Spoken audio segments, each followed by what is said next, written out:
खार है बस वहाँ आज के नौजवान, सुन ले मेरी फुगा। मैंने माना अभी तू मुअम्मर नहीं, मौत का वक्त लेकिन मुकर्रर नहीं। दारे फानी है रास्ता कोई घर नहीं, तू मुसाफिर है दुनिया है एक साहिबा।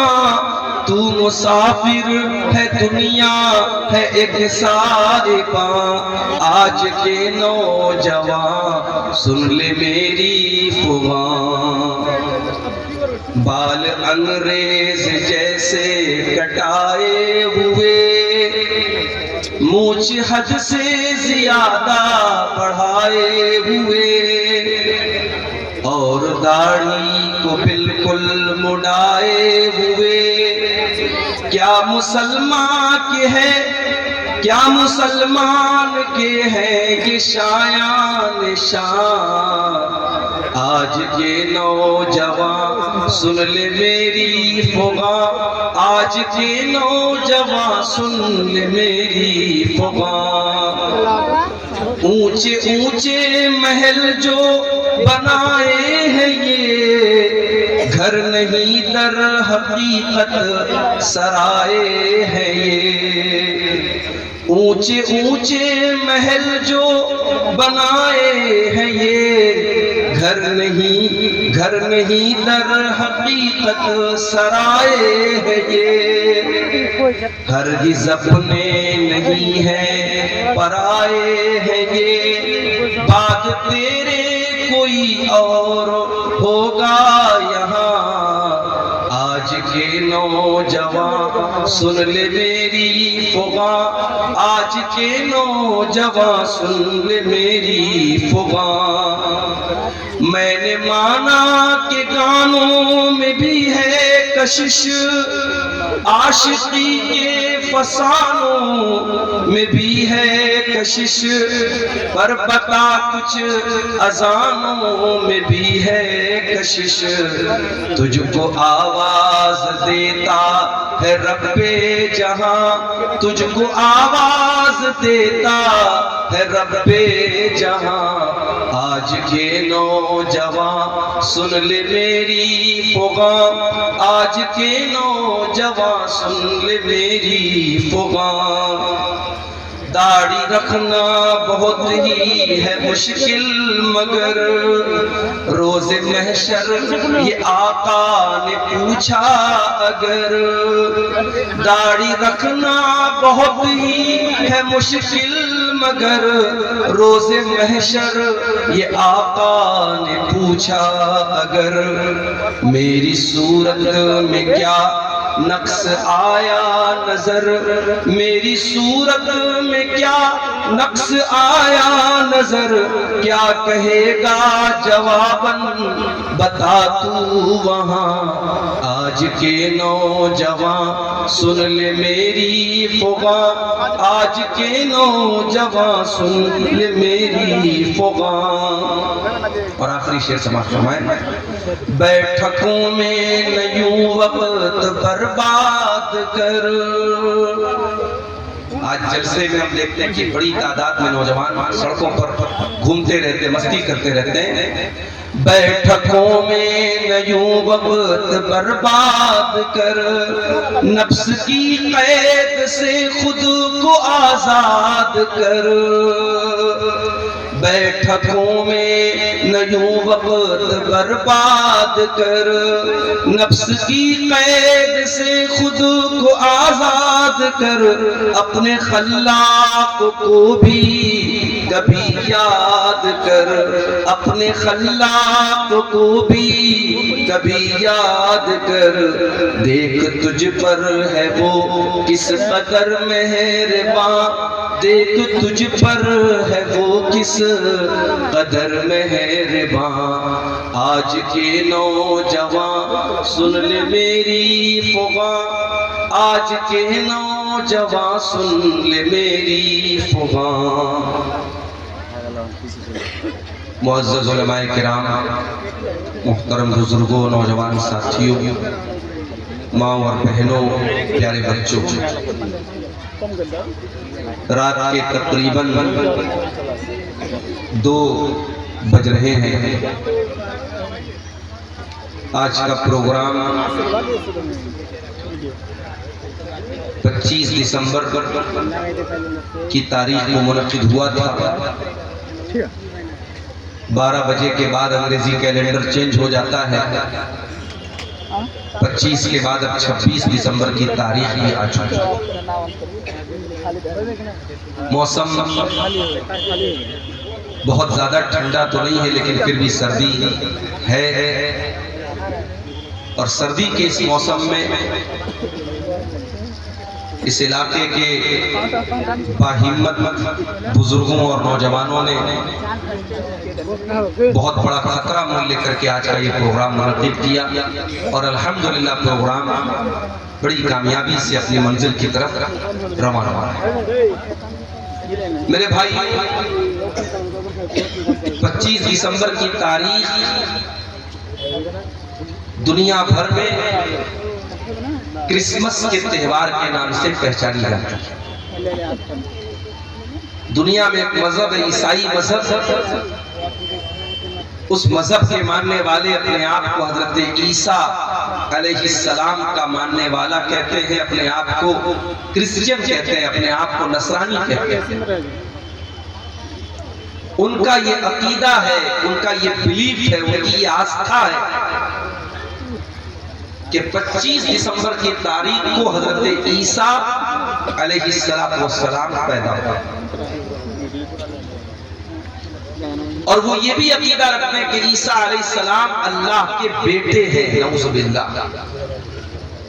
और वो ये भी अकीदा रखते हैं कि ईसा अलैहिस्सलाम के अंदर इतना पावर था, इतनी शक्तियां थी, इतनी ताकत थी कि वो खुद अल्लाह तबारक व तआला की खुदाई में, उसकी उलूहियत में वो शामिल थे।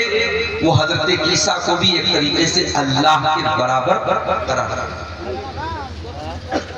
मैं मुनासिब समझता हूं, क्योंकि क्रिसमस के त्योहार पर हमारे बहुत सारे मुसलमानों के वो बच्चे जो कॉन्वेंट स्कूलों में पढ़ते हैं, जो मिशनरी स्कूलों में पढ़ते हैं, बाकायदा उनके बच्चों से क्रिसमस का त्योहार मनवाया जाता है। बड़े शौक से मुसलमान औरतें अपने बच्चों को सांता क्लॉज बनाती हैं।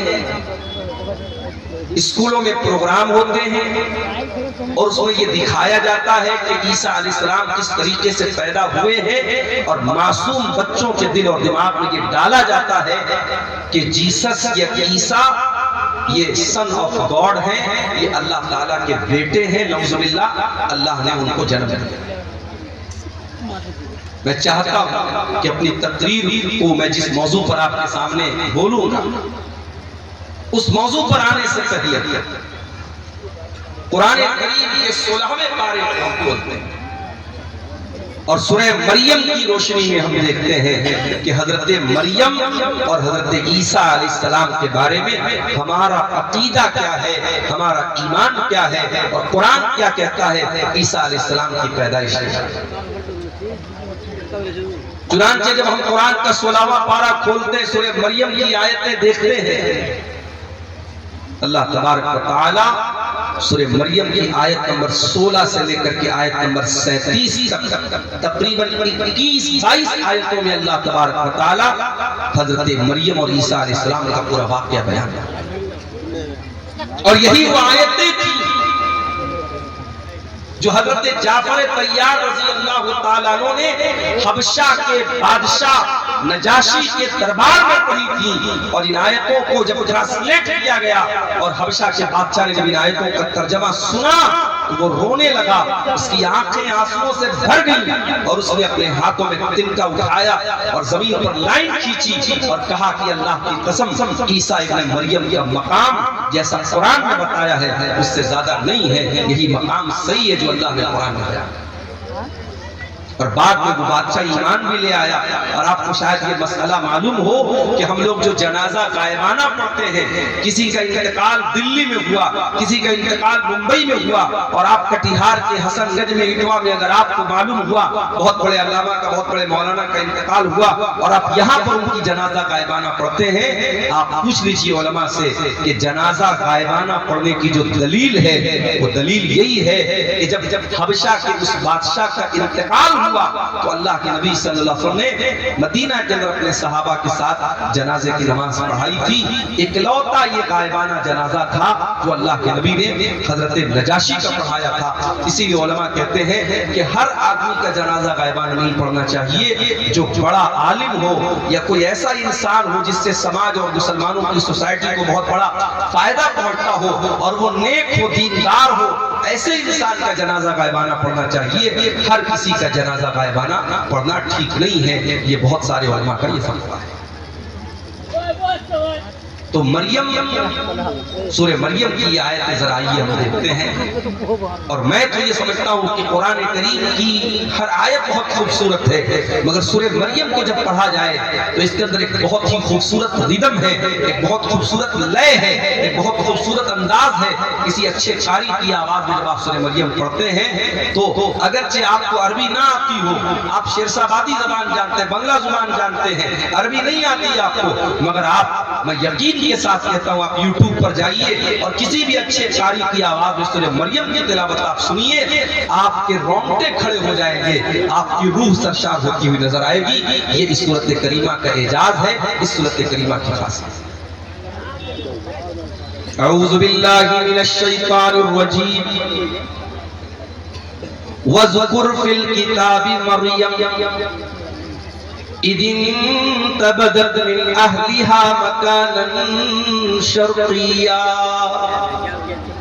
याद करो किताब में मरियम को, वो मरियम जो बहुत अल्लाह वाली थी, बहुत अल्लाह की इबादत करने वाली थी, जो 24 घंटे बैतुल मुक़द्दस में रहा करती थी।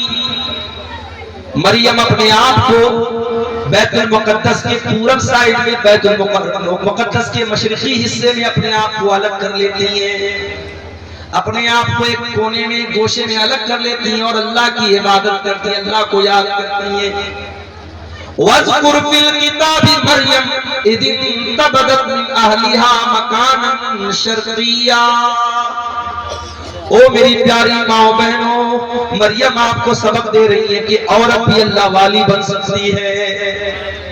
मरियम अपने घर वालों को छोड़कर, अपने भाई बहनों को छोड़कर, अपने माँ बाप को छोड़कर मस्जिद का एक कमरा पकड़ करके अल्लाह की इबादत कर रही है। आज हमारी माए बहनें गौर करें, अपने परिवार के साथ रहकर वो 5 टाइम की नमाज भी अदा नहीं कर पाती। जाड़े का मौसम चल रहा है, दिन छोटा हो चुका है, गर्मी के मुकाबले में रातें बड़ी हैं, दिन छोटा है, मौसम भी ठंडा है। अगर औरतें चाहें तो बड़ी आसानी से नफली रोजा रख सकती हैं। जो रमजान के छूटे हुए रोजे हैं वो चाहे तो वो रोजे इस मौसम में बड़ी आसानी से रख सकती हैं। मगर मेरी प्यारी माँ बहनों, आपके अंदर वो शौक ही नहीं है, वो जज्बा ही नहीं जो मरियम के अंदर था। अल्लाह कह रहा है शर्क़िया। याद करो जब मरियम अपने घर वालों को छोड़कर मस्जिद अक्सा के, बैतुल मुक़द्दस के पूरब साइड में चली गई। इज़ अरसलना इलैहा रूहना फत्तखज़त मिन दूनिहिम हिजाबा। अल्लाह फरमाता है कि मरियम ने अपने बीच में और घर वालों के बीच में पर्दा लगा दिया, पर्दे में रह करके वो अल्लाह की इबादत करने लगी। फत्तखज़त मिन दूनिहिम हिजाबा फअरसलना इलैहा रूहना फतमस्सल लहा बशरन सविया। हमने अपने फरिश्ते जिब्रील को भेजा और जिब्रील एक इंसान की शक्ल में, खूबसूरत इंसान की शक्ल में मरियम के पास आए।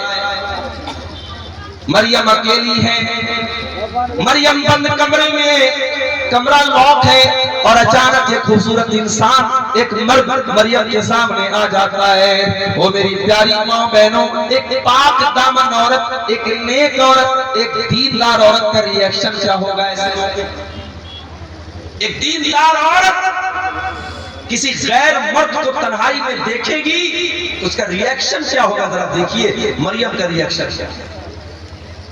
अल्लाह कहता है इज़रसलना इलैहा रूहना, हमने मरियम के पास अपने फरिश्ते को भेजा। फतमस्सल लहा बशरन सविया, और वो फरिश्ता इंसान की शक्ल में मरियम के पास आया। क़ालत इन्नी अऊज़ु बिर्रहमानि मिनका इन कुन्त तक़िया, मरियम फौरन डर गई और कहने लगी मैं रहमान की पनाह चाहती हूँ, अल्लाह की पनाह चाहती हूँ। इन कुन्त तक़िया, ऐ इंसान, ऐ आने वाले मर्द, अगर तू अल्लाह से डरने वाला है दूर हो जा, मेरे करीब ना आना, मैं तुझसे अल्लाह की पनाह चाहती हूँ। मरियम ने ये समझा कि ये कोई मर्द है, उनको मालूम नहीं था कि ये फरिश्ता है। मरियम ने उसको अल्लाह का नाम लेकर के उसको अल्लाह का डर याद दिलाया, अल्लाह का खौफ याद दिलाया। गुनाह के मौके पर अगर अल्लाह याद आ जाए तो ये दिल में ईमान के जिंदा होने की निशानी। अगर गुनाह के टाइम अल्लाह याद आ जाए, अल्लाह का खौफ दिल में आ जाए और इंसान गुनाह से अपने आप को बचा ले, अल्लाह के नबी फरमाते हैं अल्लाह ताला फरिश्तों से कहता है मेरा बंदा गुनाह करने जा रहा था, शराब पीने जा रहा था, जिना करने जा रहा था, कोई भी गलत काम करने जा रहा था, अगर गुनाह का इरादा कर रहा था और अल्लाह के डर से अगर उसने गुनाह को छोड़ दिया, अल्लाह फरिश्तों से कहता है इसके नाम अमाल में एक नेकी ले। मेरे फरिश्तों, इसके नामे अमाल में एक नेकी लिख दो।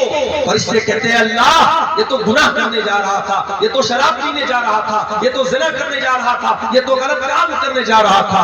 अल्लाह फरमाता है इन्नमा तरकहा मिन जर्राया, ऐ मेरे फरिश्तों, मेरे बंदे ने मेरे डर से इस गुनाह को छोड़ा है, मेरे खौफ से इस गुनाह को छोड़ा है, लिहाजा इसके नामे अमाल में एक नेकी लिख दो। ये नेकी का हकदार है, ये गुनाह का हकदार है। पता ये चला मेरे नौजवान साथियों, आज जहां जहां भी ज़िना के अड्डे कायम हो रहे हैं, जहां जहां गलत काम हो रहे हैं, शराब पी जा रही है, नशा हो रहा है, बदकारी हो रही है, बेहयाई हो रही है, बेपर्दगी हो रही है, बदकारी हो रही है, जितने गुनाह हो रहे हैं उन गुनाहों की असल वजह ये कि इंसान अल्लाह का खौफ अपने दिल से निकाल चुका है। और माफ करना, चेहरे पर दाढ़ी रखना नबी का तरीका है, मगर जरूरी नहीं कि दाढ़ी रखने वाला परहेजगार है। घर से नकाब में निकलने वाली औरत बहुत अच्छा काम करती है कि नकाब में निकल रही है, मगर नकाब में निकलना इस बात की गारंटी नहीं है कि उसके दिल में अल्लाह का डर है। मेरे प्यारे साथियों, कितने ज़िना के वाक़यात हुए जो नकाब पोश लड़कियों ने होटलों में जाकर के याशियां की हैं, कितने गलत काम हुए जो चेहरे पर दाढ़ी रखने वालों ने और माथे पर सज्जे का निशान रखने वालों ने वो गलत काम किए हैं। इसलिए याद रखना, दाढ़ी की अहमियत अपनी जगह है, नकाब की अहमियत अपनी जगह है, नमाज की अहमियत अपनी जगह है। जब तक अल्लाह का डर ना हो, जब तक अल्लाह का खौफ ना हो, तब तक इंसान गुनाहों से नहीं बच सकता। गुनाह से बचना है, अल्लाह का डर होगा। और अल्लाह का डर कैसे पैदा होगा? जब अल्लाह को जानेंगे। जितना अल्लाह के बारे में जानेंगे, जितनी अल्लाह के बारे में आपको नॉलेज होगी, उतना आपके दिल में अल्लाह का डर पैदा होगा। इसीलिए अल्लाह कुरान में कहता है इन्नमा यख्शल्लाह मिन इबादिहिल उलमा, अल्लाह ताला से उसके बंदों में उलमा डरते हैं। यहाँ उलमा से मुराद सिर्फ वो लोग नहीं है जो मदरसे से पढ़े हुए लोग हों। यहाँ मदरसे से फारिग होने वाले उलमा ही मुराद नहीं है, बल्कि उलमा का मतलब जो जितना अल्लाह को जानेगा, जिसके पास अल्लाह की जितनी नॉलेज होगी, उतना वो अल्लाह से डरेगा। इसीलिए हजरत लुकमान ने जब अपने बच्चे को नसीहत की तो पहले उसको अल्लाह का मकाम याद दिलाया। आज अपने बच्चों को कौन अल्लाह के बारे में बताता है? हमारा बच्चा जरा सा बड़ा हुआ, हम सिखाते बेटा good morning, good evening, good afternoon, good night, good bye, tata, ये सिखाते हैं बच्चों। हमारा बच्चा कभी अपने मुंह से दुआएं सुनाए, ये हमारी तमन्ना नहीं। रात में हम बिस्तर पे सोने जाते हैं, अगर हम कोशिश करें, मैंने 2.5 साल की 2-2 साल की बच्चियों के मुंह से सुना है, माँ बाप ने उनको सिखाया है, तो रात में बिस्तर पे जाती है, माँ कहती है बेटा दुआ सुनाओ। 2 साल की बच्ची तोतली ज़बान में अपनी माँ से कहती है अल्लाहुम्मा बिस्मिका अमूतु व अहया। 2 साल की बच्ची वो दुआ सुना। आप जो तरबियत देंगे मेरे प्यारे साथियों, वो बच्चे आपकी वही सीखेंगे, वही उसी पर अमल करेंगे। और सिखाने की सबसे बेहतरीन जो उम्र होती है वो बचपन की। बच्चों से आपने बचपन से नमाज की आदत डलवा दी, इंशाअल्लाह जवानी में नहीं छूटेगी। बच्चों को बचपन में आपने कुरान का हाफिज बना दिया, इंशाअल्लाह सारी जिंदगी कुरान को याद रखेगा। बच्चों को बचपन में आपने तौर तरीका सिखा दिया, सारी जिंदगी उसको याद रहेगा। मेरे प्यारे साथियों, हज़रत लुक़मान ने अपने बच्चे को जब नसीहत की तो क्या कहा? या बुनय्या इन्नहा इन तकुन मिस्काल हब्बतिन मिन खरदलिन फतकुन फी सखरतिन औ फिस समावाति औ फिल अर्दि याति बिहल्लाह। ऐ मेरे बच्चे, याद रखना अल्लाह ताला इतना पावरफुल है और इतना नॉलेज रखने वाला है। अगर एक राई के दाने के बराबर भी तूने कोई गलत काम किया, तूने कोई अच्छा काम किया, और वो राई के दाने के बराबर कोई चीज आसमानों के अंदर कहीं छुपी हुई है, जमीन के अंदर कहीं छुपी हुई है, किसी पहाड़ के चट्टान के नीचे छुपी हुई है, अल्लाह ताला उस राई के दाने के बराबर चीज को कयामत के दिन सामने ले आएगा। वो राई के दाने के बराबर चीज भी अल्लाह ताला की नजर से ओझल नहीं हो सकती, अल्लाह की नॉलेज से बाहर नहीं हो सकती। तू क्या समझता है? तेरा कमरा बंद कर लेने से, तेरे कमरे की लाइट ऑफ कर देने से, तेरे अपने मोबाइल की हिस्ट्री को डिलीट कर देने से, तेरे व्हाट्सएप की चैटिंग को खत्म कर देने से तेरे गुनाहों पर पर्दा पड़ गया। अल्लाह को नहीं मालूम है, तो अल्लाह को बेवकूफ बना लेगा? नहीं मेरे अल्लाह को सब पता है। इसलिए अगर गुनाहों से बचना है, अल्लाह को पहचानो मेरे प्यारे से। हजरत मरियम कहती हैं इन्नी अऊज़ु बिर्रहमानि मिनका इन कुंत तक़िया। ऐ आने वाले इंसान, मैं रहमान की पनाह चाहती हूँ, अगर तू अल्लाह से डरने वाला है, मेरे करीब ना आना, मेरे पास ना आना। अच्छा, फरिश्तों के अंदर शहवत नहीं होती। हजरत जिब्रील इंसान की शक्ल में आए हैं, मगर जिब्रील फरिश्ते हैं, और फरिश्ते के अंदर कभी डिजायर और शहवत और ख्वाहिश नहीं। मर्द के अंदर, इंसान के अंदर ख्वाहिश है। कोई कितना ही नेक इंसान हो, अगर उसके सामने औरत आएगी तो जो एक मर्द की जो के अंदर जो फितरी तौर पर औरत को पाने की जो तलब है, जो रिक्वायरमेंट है, वो जरूर कहीं ना कहीं उसके दिल में पैदा होगा। कोई मर्द अगर ये कहता है साहब, जैसे डॉक्टर जाकिर नायक का एक बड़ा वायरल हुआ था एक मामला, उन्होंने पड़ोसी मुल्क, मेरे मुल्क का दौरा हुआ, उन्होंने कहा कि अगर किसी मर्द के सामने कोई औरत मेकअप करके बैठी है और काफी देर तक उसके सामने बातचीत कर रही है और मर्द को कोई फर्क नहीं पड़ रहा है, तो वो इसका मतलब कि वो मर्द गड़बड़ है, उसको अपना इलाज करना है। बड़ा बवाल हुआ था उसको। मगर डॉक्टर जाकिर नायक ने जो बात कही थी, डॉक्टर जाकिर नायक की बहुत सारी बातों से इख्तिलाफ भी है, लेकिन बहुत सारी बातें उनकी सही है, यहाँ वो बिल्कुल सही है। इसीलिए हमारी शरीयत कहती है अगर एक मर्द और एक औरत है तो बीच में तीसरा शैतान जरूर होता है।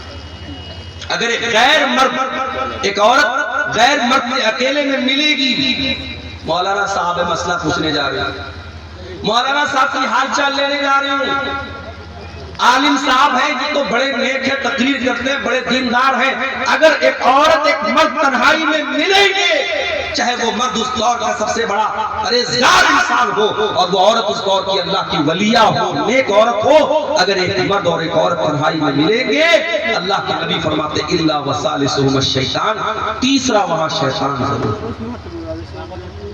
इसीलिए इस्लाम में कोई एजुकेशन नहीं है। क्लास में लड़का भी पढ़ रहा है, लड़की भी पढ़ रही है, जवान लड़का जवान लड़की, पढ़ाई कम होगी, वहां पे बदकारी और जनाकारी ज्यादा होगी। आज आप जाके अभी आज की न्यूज आपको बता रहा हूं, क्रिसमस का त्योहार बना करके एक और लड़की आ रही थी चेन्नई के अंदर एक कॉलेज के अंदर, उसी कॉलेज में बिरयानी बेचने वाला एक नौजवान उस लड़की के साथ रेप करता है और उसको जख्मी भी करता है।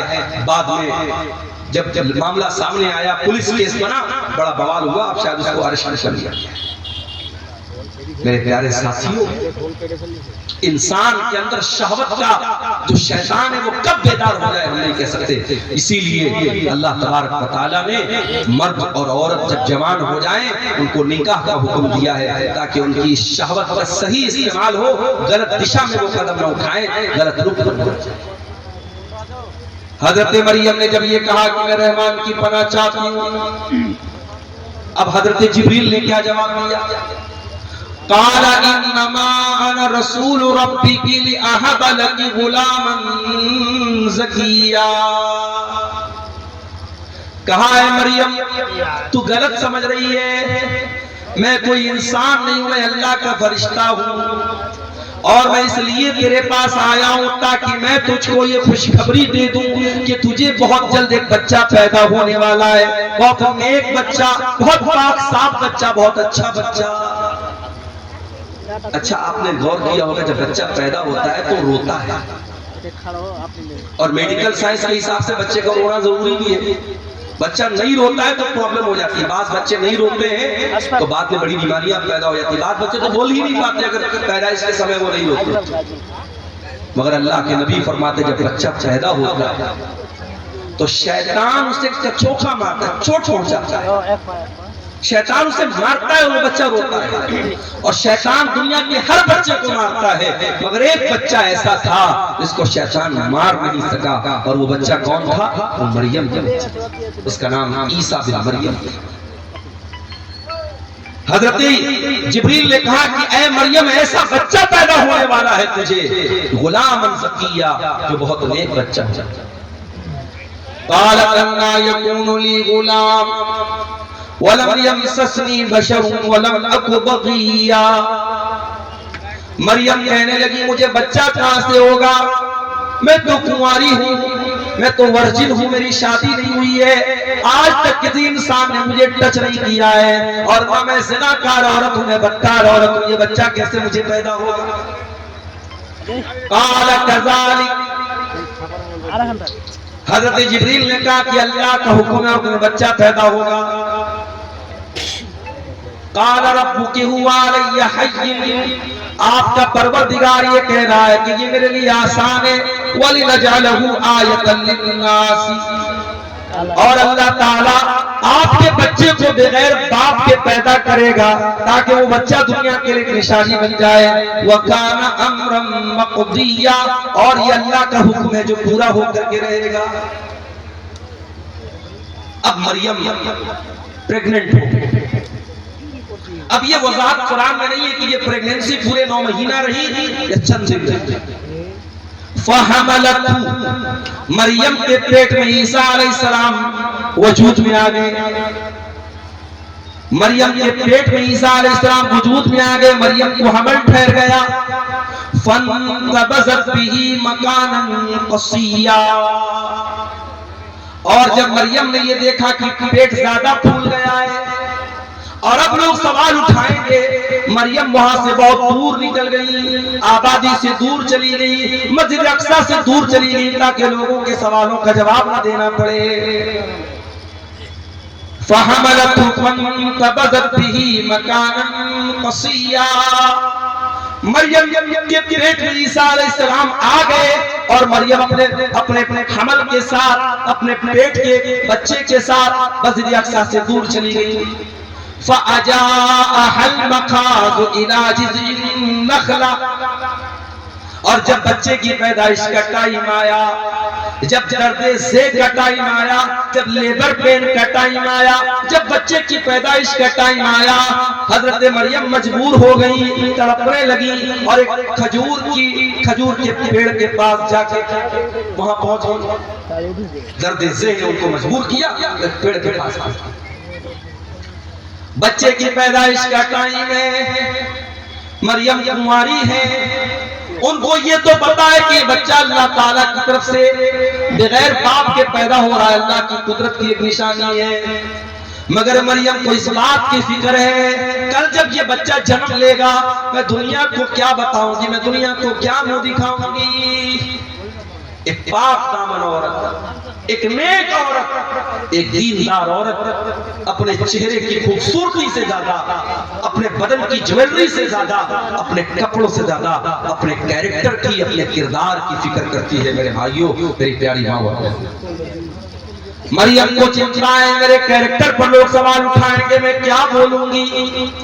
क़ालत या लैतनी मित्तु क़ब्ल हाज़ा, मरियम कहने लगी कि काश आज के पहले मैं मर गई होती। व कुन्तु नसियम मनसिया, कोई मेरा नाम तक न जानता, मैं भूली बसरी कहानी बन गई होती, लोग मेरा नाम तक न जानते। ये कौन सी मुसीबत मेरे सर पे आ गई।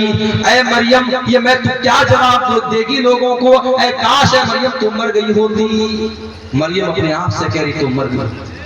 अल्लाह, इस जुमले में मरियम के कर्ब को महसूस कीजिए, मरियम के दिल की पीड़ा को महसूस कीजिए, मरियम के दिल के अंदर जो अपने किरदार की जो फिक्र है, जो चिंता है, उसको महसूस कीजिए। मरियम कहती है काश मैं मर गई होती, मुझे कोई मेरा नाम तक न जानता, कोई मेरा जिक्र तक न करता।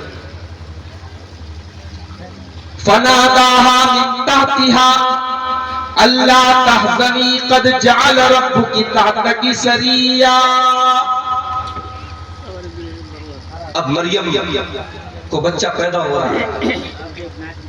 दुनिया में औरतों को बच्चा पैदा होता है तो कोई ना कोई डॉक्टर होता है, दाई होती है, कोई डिलीवरी कराने वाला होता है। ये दुनिया का ऐसा बच्चा है, कोई डिलीवरी कराने वाला।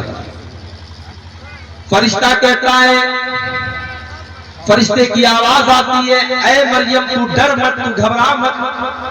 कद जअल रब्बुकी तहतकी सरिया, जरा देख अल्लाह ताला ने तेरे नीचे नहर का इंतजाम कर दिया है, तुझे पानी की कमी ना हो, तू डिहाइड्रेशन का शिकार ना हो। ऐ मरियम, बच्चे की पैदाइश के बाद तुझे पानी चाहिए, कौन तुझे पानी ला के देगा। ऐ मरियम देख अल्लाह ताला ने तेरे लिए पानी का इंतजाम कर दिया, तेरे नीचे से नहर जारी हो गई है। वहुस्सी इलैकी बिजिज़्इन नखला, और ऐ मरियम जरा इस खजूर के पेड़ को तू हिला के तो देख। जब तू इसको हिलाएगी, वहुस्सी इलैकी बिजिज़्इन नखलति तुसाक़ित अलैकी रुतबन जनिया, तो तेरे ऊपर पकी हुई खजूरें गिरेंगी, ये पकी हुई खजूर तू खा लेना। बाज़ उलमा कहते हैं कि डिलीवरी के टाइम औरतों को आयरन की बड़ी कमी होती है, इसीलिए जब औरतें जब प्रेग्नेंट होती हैं तो डॉक्टर लोग उनको आयरन की टैबलेट खिलाते हैं, और खजूर के अंदर आयरन बहुत होता है। तो मरियम को अल्लाह ताला ने खजूर खिलवाई। खजूर और पानी बहुत जरूरी है एक ऐसी औरत के लिए जिसको डिलीवरी हुई। एक बात तो ये पता है। दूसरी बात ये पता चली कि पकी हुई खजूर तेरे ऊपर गिरेगी। खजूर कब पकती है भाई? खजूर दिसंबर में नहीं पकती है, खजूर जून में पकती है। बाज़ उलमा ने इस आयत से ये इस्तेदलाल किया है कि ईसा अलैहिस्सलाम कभी 25 दिसंबर को पैदा हो ही नहीं सकते, ये फर्जी तारीख है, गलत तारीख है। ईसा अलैहिस्सलाम जब भी पैदा हुए होंगे मई और जून के महीने में पैदा हुए होंगे, जो फलस्तीन के इलाके में, मुल्क शाम में गर्मी का मौसम होता है, दिसंबर तो हर जगह सर्दी का मौसम। खजूर पकी हुई खजूर तेरे ऊपर गिरी। अच्छा, एक सबक और मिल रहा है। मरियम को बच्चा हुआ है। औरत दुनिया की सबसे कमजोर अवस्था में कब होती है? जब बच्चा पैदा होता है। उस कमजोर अवस्था में भी अल्लाह ताला मरियम को हुक्म क्या दे रहा है कि ऐ मरियम, ये पेड़ तू हिलाएगी तब तुझे खजूर मिलेगी। अल्लाह ताला के लिए क्या नामुमकिन बात थी मेरे भाई। अल्लाह फरिश्ते को हुक्म दे देता और एक प्लेट में खजूर सजा के मरियम को लाके दे दी जाती, मगर नहीं, अल्लाह ने एक सबक ये भी दिया, जब हरकत करोगे तब बरकत आएगी। हरकत से बरकत आएगी। मुसलमान समझता है बैठ के हम दुआएं करेंगे और हमारी मस्जिदें सब सुरक्षित हो जाएंगी, हम दुआएं करेंगे और हम पर जुल्म करने वाले सब जो है बर्बाद हो जाएंगे। नहीं मेरे भाई, आपको हरकत भी करना पड़ेगा, आपको एक्टिव भी होना पड़ेगा, आप सदियों से जो जिंदगी जीते चले आए हैं वही जिंदगी आप जी रहे हैं।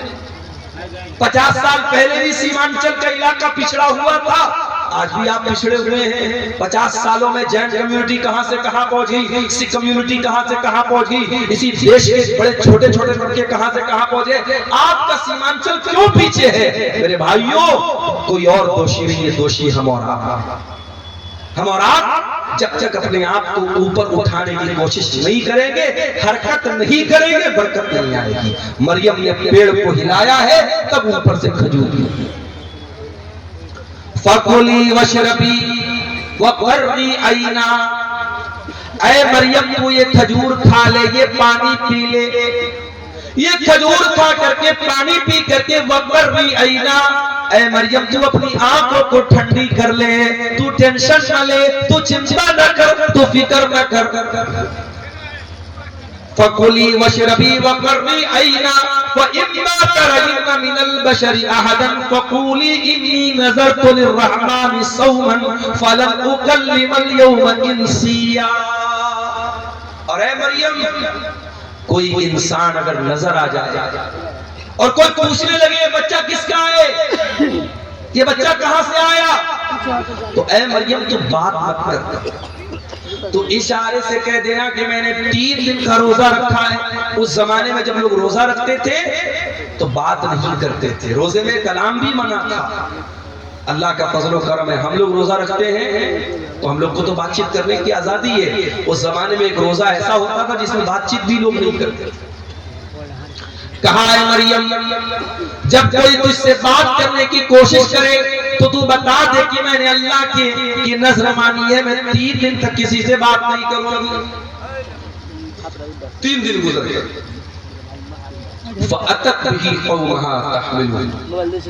मरियम अपने बच्चे को गोद में लेकर के आई। मरियम अपने बच्चे को गोद में लेकर अपनी कौम के पास आई। कौम के लोगों ने कुंवारी मरियम की गोद में बच्चा देखा। सारी कौम जानती है मरियम कुंवारी है, उनकी शादी नहीं हुई है। मरियम की गोद में बच्चा देखकर कालू लक़द जीती शैअन फरिया, कहा है मरियम ये बहुत बड़ा तू गुनाह करके आई है, बहुत बड़ा पाप करके आई है। या उख्ता हारून, ऐ हारून की बहन, माँ कान अबू की मुरासौई व माँ कान तुम की बगिया, ऐ हारून की बहन, न तो तेरा बाप बुरा आदमी था न तेरी माँ बदचलन थी, तूने ये गंदा काम कैसे कर दिया। अच्छा, ये मरियम के कोई भाई थे जिनका नाम हारून था। ये वो वाले हारून नहीं, मूसा अलैहिस्सलाम के बड़े भाई हारून वो मुराद नहीं, कोई और हारून है जो उनके भाई थे, मरियम के भाई थे। अच्छा, एक बात और पता चला, लोगों ने 3 रिश्तों का नाम लिया। ऐ हारून की बहन, इसका मतलब हारून कोई बहुत नेक आदमी था जो मरियम का भाई भाई। ऐ हारून की बहन, तेरा भाई इतना नेक इंसान, तेरा बाप इतना नेक इंसान, तेरी माँ इतनी अच्छे किरदार और कैरेक्टर की, तू कैसे पापी निकल गई। पता ये चला कि ये त्रिकोण है। अगर किसी लड़की का भाई ठीक ठाक है, लड़की का बाप ठीक ठाक है और लड़की की माँ ठीक ठाक है, तो लड़की के बिगड़ने के चांसेस बहुत कम है। लेकिन जिस लड़की का भाई गड़बड़ हो, भाई की गर्लफ्रेंड है, तो यकीनन उस बहन का भी कोई बॉयफ्रेंड है। किसी ने बड़ा अच्छा जुमला कहा था कि ऐ वैलेंटाइंस डे पर किसी लड़की को फूल देने वाले, जा देख तेरी बहन को भी कोई फूल दे रहा है। और इसीलिए अल्लाह कुरान में जब ज़िना का जिक्र करता है, अल्लाह कहता है वला तक़रबु ज़िना इन्नहु काना फाहिशतन व साअ सबीला, ऐ मेरे बंदो तुम ज़िना के करीब भी न जाना, ये बड़ा गंदा काम है, बहुत ही बुरा रास्ता है। अल्लाह ने ज़िना को रास्ता कहा। रास्ता क्यों कहा है भाई? जिस रास्ते पर आप चलेंगे उसी रास्ते पर कोई दूसरा चल के आपके घर की दहलीज तक आएगा। अगर आप किसी दूसरे की इज्जत व आबरू को छेड़ेंगे, कोई आपके घर की इज्जत पर भी डाका जरूर डालेगा। ये इसको हम मुतलक तौर पे इसको अल्लाह का कानून तो नहीं कह सकते, मगर दुनिया का तजर्बा और मुशाहिदा करता। कहा है हारून की बहन तेरा भाई अच्छा इंसान, तेरा बाप अच्छा इंसान, तेरी माँ अच्छी औरत, तू कैसे इतना गंदा काम कर बैठी? तूने ये गंदा काम क्यों कर दिया? मरियम क्या जवाब देती थी? मरियम के पास कोई जवाब नहीं है। मरियम जवाब देगी, कौम के लोग मानने वाले नहीं है। फ़अशारत इलैहि, मरियम ने अपने बच्चे की तरफ इशारा किया। क़ालू कैफ़ नुकल्लिमु मन कान फ़िल महदि सबिय्या, कौम के लोगों ने कहा कि ऐ मरियम क्या मजाक कर रही है, इस दूध पीते बच्चे से हम क्या बात करें? तू जवाब दे, तू माँ है, तू जवाब दे, इस बच्चे से क्या बात करे? तू कैसी बेवकूफी की बात कर रही है? तू बच्चे की तरफ क्यों इशारा कर रही है? हम बच्चे से कैसे बात करें? अल्लाह, जब एक पाक दामन औरत के कैरेक्टर पर दाग लगाने की कोशिश की, एक पाकीज़ा औरत के किरदार पर जब लोगों ने धब्बा लगाने की कोशिश की, अल्लाह ने उसके दूध पीते बच्चे को ज़बान दी। दूध पीता बच्चा हमारे और आपके सामने थोड़ी बोलता है। दूध पीता बच्चा तो खाली रोता है, भूख लगे तब रोता है, प्यास लगे तब रोता है, पेट में दर्द हो तब रोता है। मगर ईसा बिन मरियम अपनी माँ की गोद में बोल रहे हैं, क़ाल इन्नी अब्दुल्लाह आतानियल किताब वजअलनी नबिय्या वजअलनी मुबारकन ऐनमा कुन्तु वअवसानी बिस्सलाति वज़्ज़काति मा दुम्तु हय्या वबर्रम बिवालिदती वलम यजअलनी जब्बारन शक़िय्या। अल्लाह, ईसा बिन मरियम अपनी माँ की गोद से कहते हैं, ऐ लोगों कान खोल करके सुन लो, मेरी माँ पर कोई इल्जाम मत लगाओ, मेरी माँ के ऊपर कोई गंदा इल्जाम मत लगाओ। आओ मैं बताता हूं मैं कौन। मैं ईसा हूं, I am the slave of God, I am the slave of Allah. मैं अल्लाह का बंदा हूं, मैं अल्लाह का बेटा नहीं हूं। ईसाई कहते कि हम ईसा अलैहिस्सलाम को मानते हैं, उनके चर्चों के बाहर ईसा अलैहिस्सलाम की बातें लिखी होती हैं, उनके चर्च के ऊपर ईसा अलैहिस्सलाम की फोटो लगी रहती है। वो क्रिसमस पर ईसा अलैहिस्सलाम की मूर्ति बना के दुनिया को दिखाते ईसा कैसे पैदा हुए। मगर ईसाइयों से जाके जरा पूछो कि ऐ ईसाइयों, तुमसे बड़ा बदनसीब कौन होगा कि जिस पैगंबर से तुम मोहब्बत का दावा करते हो, उस पैगंबर ने दुनिया में जन्म लेने के बाद सबसे पहली बात जो उस नबी की जबान से निकली है, तुम उसी पर ईमान नहीं रखते हो। वो नबी कह रहा है मैं अल्लाह का बंदा हूँ, और तुम कहते हो ईसा अल्लाह के बेटे थे। कितना फर्क है तुम्हारे अकीदे में और ईसा अलैहिस्सलाम की तालीमात में। ईसा अलैहिस्सलाम दुनिया में जन्म लेने के बाद पहली बात ये कह रहे हैं, इन्नी अब्दुल्लाह, मैं अल्लाह का बंदा हूं, और ऐ लोगों अल्लाह ने मुझे किताब दी है। अभी मैं माँ की गोद में खेल रहा हूँ, मगर अल्लाह मुझे किताब देगा जिसका नाम इंजील होगा, और अल्लाह ने मुझे नबी भी बना लिया है, और मैं बरकत वाला हूँ, जहां भी रहूंगा बरकत के साथ रहूंगा। और अल्लाह ने मुझे नमाज का हुक्म दिया है और ज़कात का हुक्म दिया है। जब तक मैं जिंदा रहूंगा नमाज पढ़ता रहूंगा, ज़कात देता। कितने अफसोस की बात।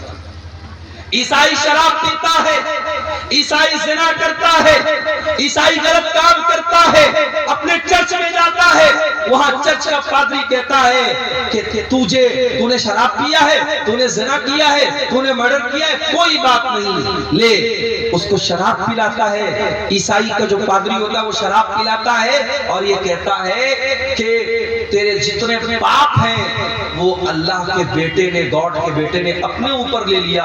गॉड का बेटा सूली पर चढ़ गया और गॉड का बेटा तेरे सारे गुनाहों को अपने सर पे लेके जा चुका है, अब तुझे कोई टेंशन लेने की बात नहीं। अल्लाह, कितना कितना गलत है। ईसा इब्न मरियम दुनिया में आने के बाद कहते हैं नमाज पढ़ने का मुझे हुक्म मिला है, मैं नमाज जब तक जिंदा रहूंगा पढ़ता रहूंगा।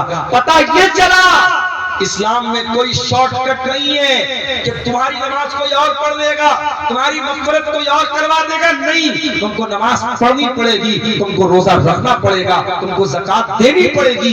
ईसा इब्न मरियम कहते जब तक मैं जिंदा रहूंगा अल्लाह ने मुझे हुक्म दिया है कि मैं नमाज पढ़ता रहूं, मैं ज़कात अदा करूं।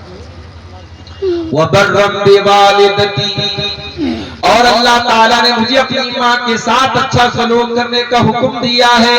वलम यजअलनी जब्बारन शक़िया, और अल्लाह ताला ने मुझे सरकश नहीं बनाया, मुझे बदबख्त नहीं बनाया, मुझे बदनसीब नहीं बनाया। अल्लाह ने मुझे अच्छे नसीब वाला बनाया है।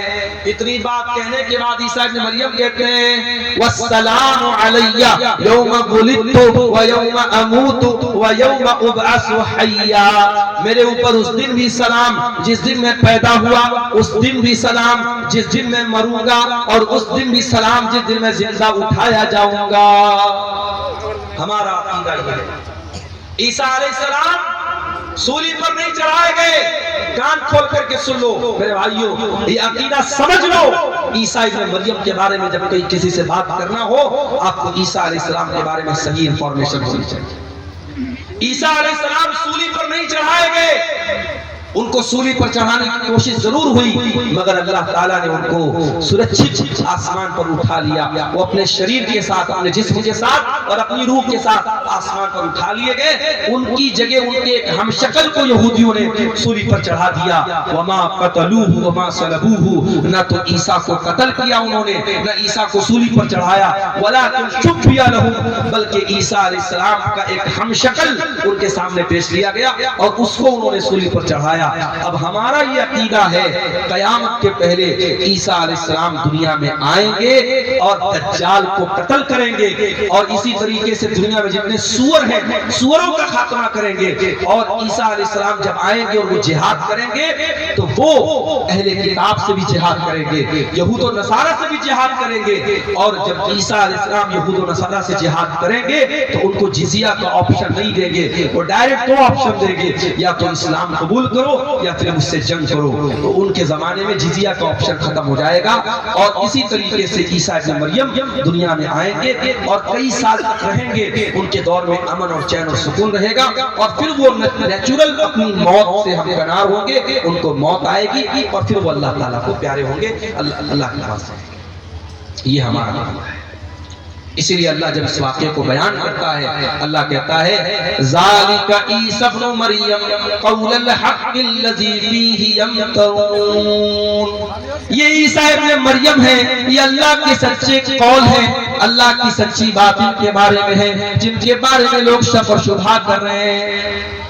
तो हजरत ईसा अलैहिस्सलाम के बारे में ये मोटी मोटी बात मैंने सोचा कि आपके सामने रख दूं, ताकि ईसा अलैहिस्सलाम के बारे में एक सही विचारधारा, एक सही नजरिया आपके दिलो दिमाग में पैदा हो जाए। अल्लाह ताला हम सबको हजरत ईसा अलैहिस्सलाम, अच्छा ये भी याद रखिए ईसा अलैहिस्सलाम के बारे में दुनिया में 3 गिरोह पाए जाते हैं। एक ईसाइयों का गिरोह है जो ईसा अलैहिस्सलाम को अल्लाह का बेटा करार देता है, अल्लाह के बराबर करार देता है, वो भी गुमराह है।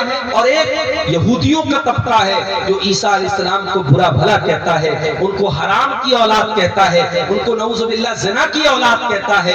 यहूदी भी हज़रत ईसा से दुश्मनी में गुमराह हुए, ईसाई उनसे मोहब्बत में गुमराह हुए, यहूदी उनसे दुश्मनी में गुमराह हुए। और एक तबका ऐसा है जो ईसा अलैहिस्सलाम पर ईमान भी रखता है, उनको के बारे में ये अकीदा रखता है वो अल्लाह के नबी थे, वो अल्लाह के पैगंबर थे, बगैर बाप के पैदा हुए थे, और अल्लाह ताला ने उनके हाथ पर बहुत सारे मोजज़ात दिखाए थे। और इस तबके को मुसलमान कहते हैं। हम और आप ईसा इब्न मरियम के ऊपर ईमान रखते हैं। मेरे अजीजों, इस तमहीदी गुफ्तगू के बाद मैंने जो नज़्म पढ़ी थी तकरीर के बाद, आपने गौर किया होगा उस नज़्म में मैंने नौजवानों को खिताब किया। आज हमारे कौम में अगर कोई तबका ऐसा है जो सबसे ज्यादा इस पर काम करने की जरूरत है तो वो तबका नौजवानों का तबका है। और दुनिया की हर कौम अपने नौजवानों को ट्रेंड करती है, अपने नौजवानों को मजबूत करती है, अपने नौजवानों पर मेहनत करती है। आज हमारी कौम का नौजवान कहां जा रहा है? हमारे नबी की सीरत उठा करके देखिए, हमारे नबी के साथ जो सहाबा थे जो आपके सफे अव्वल के सहाबा थे, जिन्होंने आपके साथ पत्थर खाए थे, आपके साथ जंगों में अपने सीने पर तीर और तलवार का जख्म बर्दाश्त किया था। आप गौर कीजिए मेरे प्यारे साथियों, नबी के उन सहाबा में आपको मेजॉरिटी किसकी मिलेगी, उसमें बहुमत किसका मिलेगा, उसमें अक्सरियत नौजवानों की मिलेगी। अब्दुल्ला बिन मसूद कौन है, नौजवान है।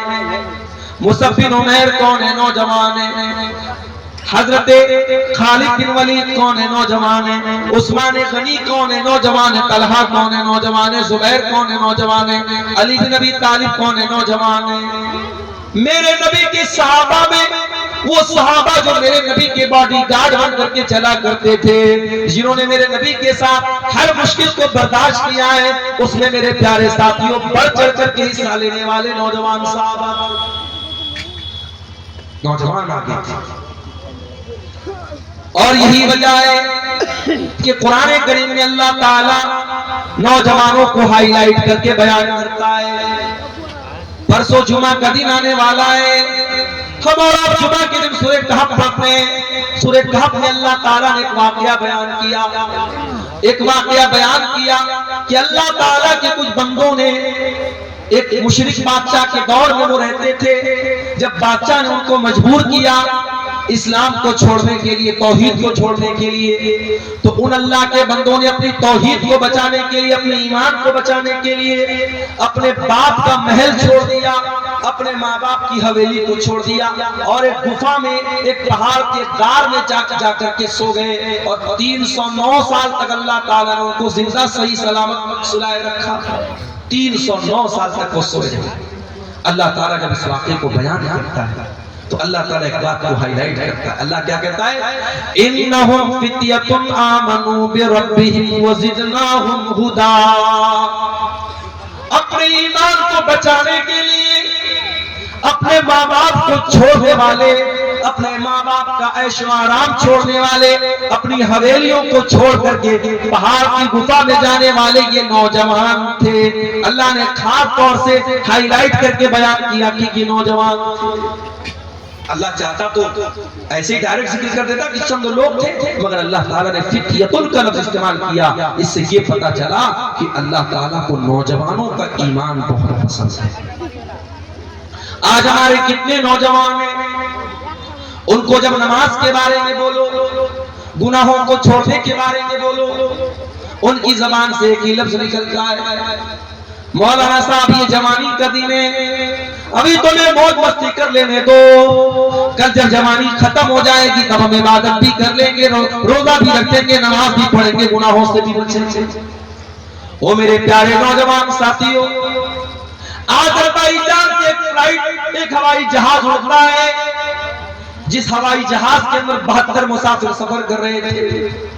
हवाई जहाज के अंदर आग लग जाती है और हवा के अंदर वो हवाई जहाज जल कर राख हो जाता है और 72 के 72 लोग हवा में जल करके मर जाते हैं। ये भी आज की न्यूज आपको बता रहा हूं। क्या उन 72 लोगों में सारे बूढ़े लोग थे?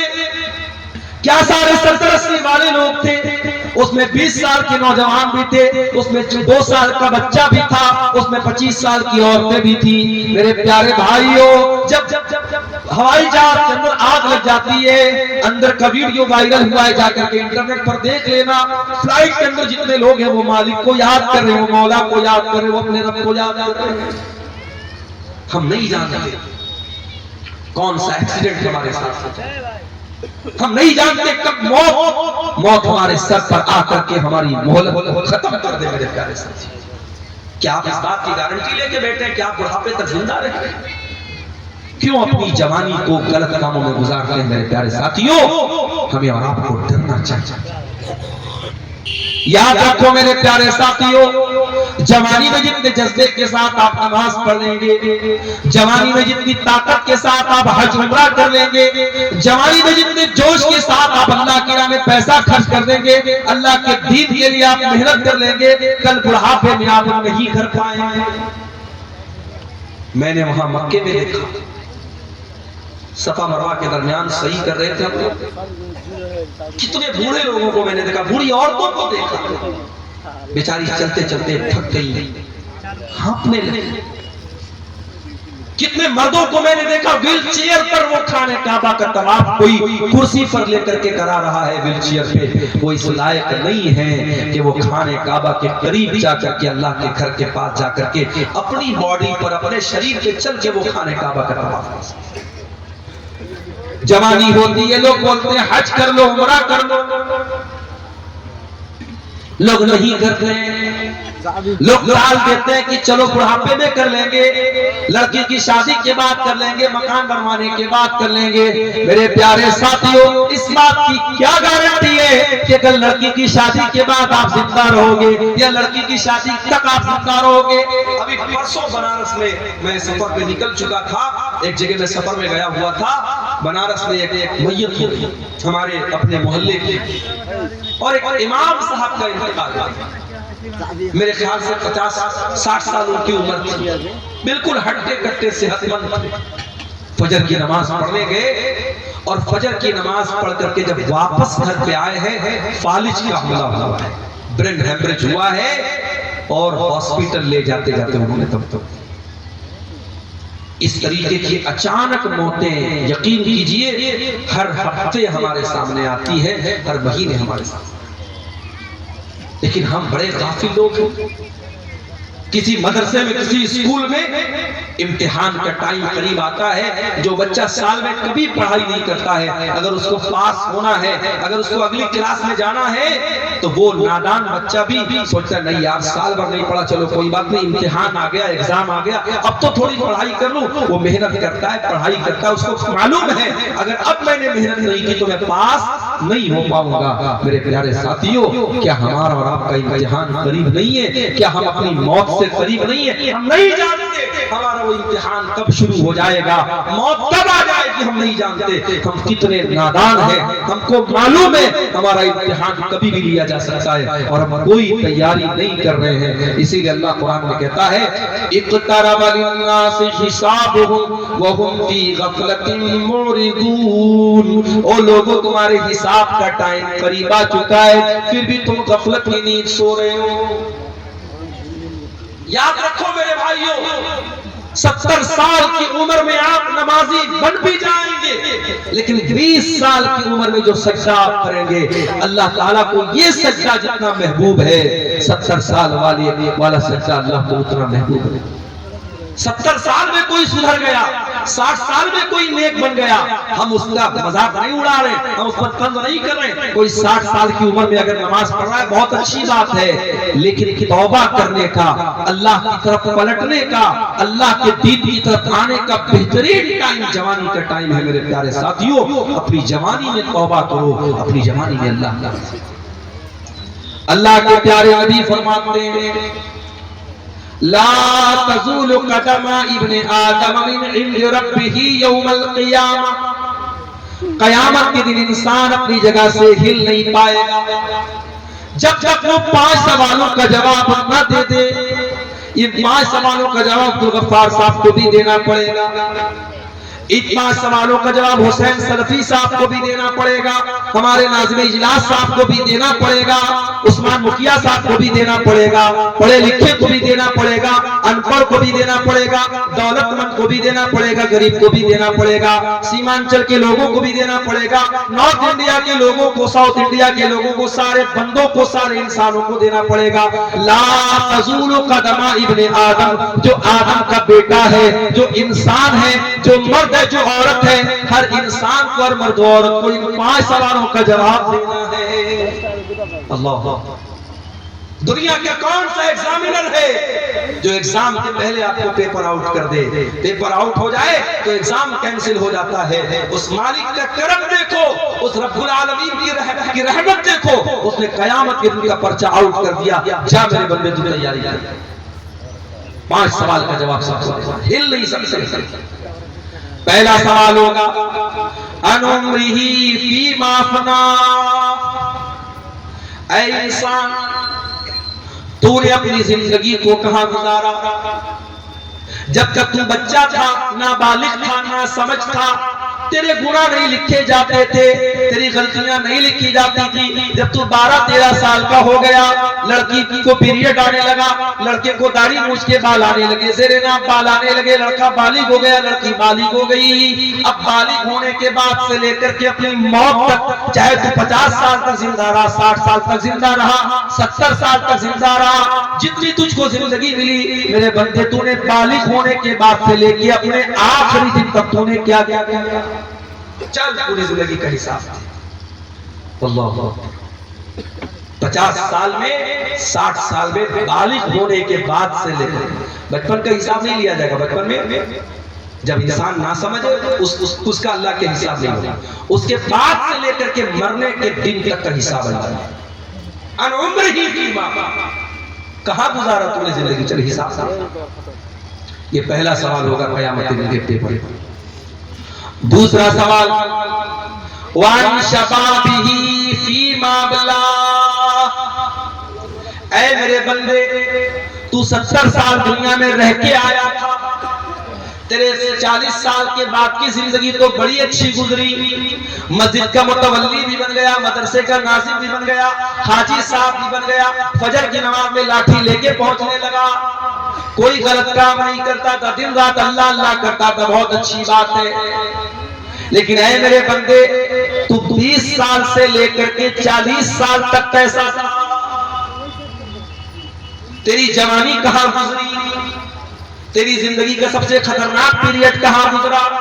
कहीं ऐसा तो नहीं तू शराब पिया करता था, कहीं ऐसा तो नहीं तू ज़िना किया करता था, कहीं ऐसा तो नहीं तू गंदी मूवीज देखा करता था, कहीं ऐसा तो नहीं तू नाजायज लड़कियों के साथ चैटिंग किया करता था, कहीं ऐसा तो नहीं तू होटलों में नाच गाना देखने जाता था। वान शबाबिही फीमा बला, मेरे बंदे तू अपनी जवानी का हिसाब दे, तूने कहां गुजारा उसको गौर कीजिए। सारी जिंदगी का हिसाब अलग होगा और जवानी का हिसाब अलग होगा। तीसरा सवाल, वअन मालिही मिन ऐन कसबहू, तूने माल कहां से कमाया? क्रिप्टो से कमाया, ड्रीम 11 से कमाया, मेटा ओजोन से कमाया, ऑनलाइन हराम एप्स के जरिए कमाया, सट्टा बाजार के जरिए कमाया, जुआ खेल करके कमाया, क्रिकेट पर सट्टा लगा करके कमाया, कैसे कमाया? ये बड़ा मसला हमारे नौजवानों का है। बेरोजगारी बढ़ रही है तो हमारा नौजवान ऑनलाइन जितने जुआ वाले और सट्टा वाले ऐप्स हैं, हमारा नौजवान बड़ी आसानी से उनके चंगुल में फंस जाता है। बेरोजगारी है, कोई काम नहीं है, नौजवान सोचते चलो यार अच्छा है, बैठे बिठाए पैसा आ जाए, मेहनत नहीं करना चाहता, कारोबार नहीं करना चाहता। मेरे भाइयों, आज मुसलमान अगर बिजनेस में पीछे है तो अपनी करतूत से पीछे।